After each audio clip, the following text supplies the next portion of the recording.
Hello everyone. Today let's talk about something a little uncomfortable. Have you ever noticed how some people, maybe even you, seem to be drawn to people who take control of everything? Not just in romantic relationships. This could be a friend who always makes the decisions for you, a boss who micromanages every little thing, a mentor or authority figure who tells you exactly how to think and act.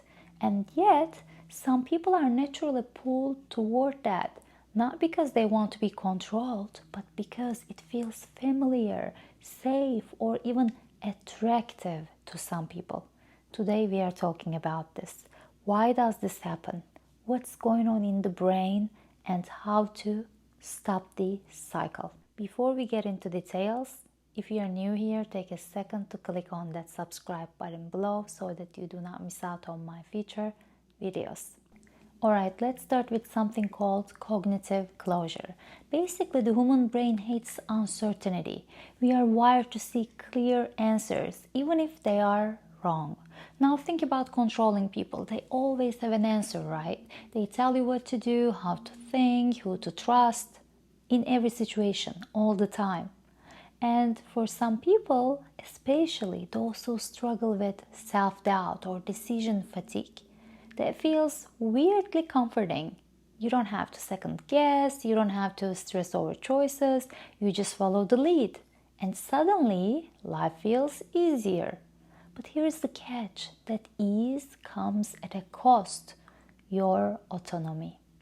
Let's be honest, life is overwhelming, work is stressful, relationships are messy, the world feels chaotic.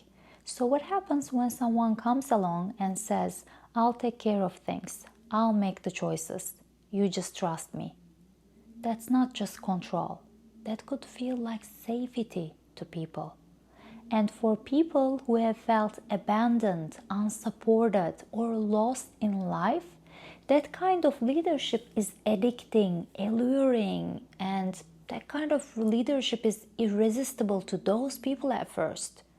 But here's a fine line between leadership and control. A good leader empowers you. A controlling person takes your power away. Alright, let's talk about the hard truth. Some people aren't just drawn to control, they are conditioned to seek it out.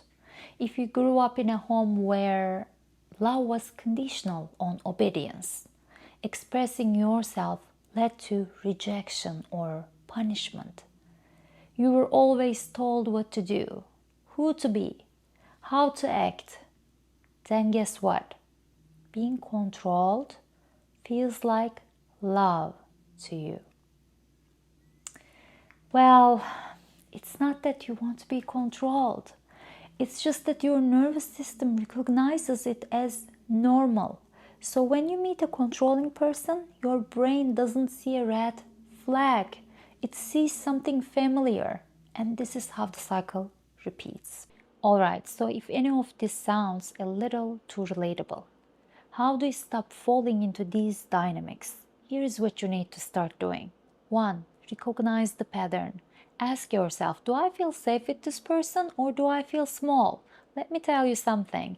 If someone's help makes you less independent, not more, that's control. 2. Get comfortable with discomfort. Making your own choices feels scary at first. But freedom always feels weird if you have been controlled before. Lean into it, make small decisions every day. 3. Build a support system that respects your autonomy. Surround yourself with people who respect your choices, not override them. Right people guide you, they don't control you. Because listen, real leadership, real friendships, they don't suffocate you. They make you feel more like yourself. So what do you think? What are your thoughts? Have you ever caught yourself drawn to controlling people? Or have you ever seen people who are drawn to controlling people? Did anything in this episode hit close to home? Let's talk about it. Leave a comment below. Because the more we understand this pattern, the harder it is to be controlled. Alright, thanks for listening. If you found this helpful, share it with a friend or family member who might need to hear it. Remember to give the video a thumbs up to like it as well so that more people get to see it. See you next time.